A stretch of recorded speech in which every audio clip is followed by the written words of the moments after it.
porque solo hay 4 comunidades en España que mantienen esta EBAU de septiembre, esta recuperación de la EBAU de septiembre. Son Aragón, Cataluña, Andalucía y Murcia. Esto hace que las opciones para elegir un grado se reduzcan y mucho. Actualmente solo quedan plazas en 30 de los 60 grados que ofrece la universidad. El campus aragonés, como estamos viendo, cuenta con más de 6.500 vacantes en junio. Pero hoy, en septiembre, las vacantes se reducen, ya lo ven, a tan solo 1.314.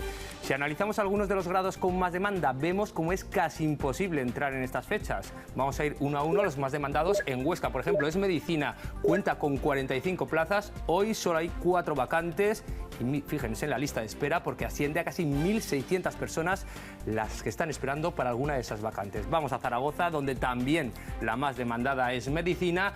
Vemos que también había unas plazas en junio, 180 plazas, hoy tan solo hay 8 vacantes y la lista de espera es superior a la de Huesca. Fíjense, más de 1.800 personas que están esperando para alguna de esas 8 vacantes y todavía no se tiene en cuenta a los que van a superar. Esperemos que superen esta EBAU de septiembre.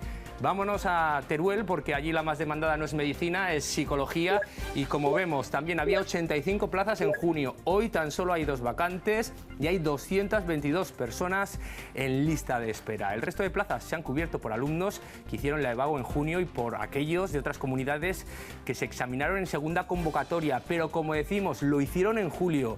Ayer Universidad de Zaragoza y Gobierno de Aragón mantuvieron una reunión para estudiar la posibilidad de adelantar estas pruebas de la EBAU y también la recuperación de bachiller. Así pasarían de septiembre a julio.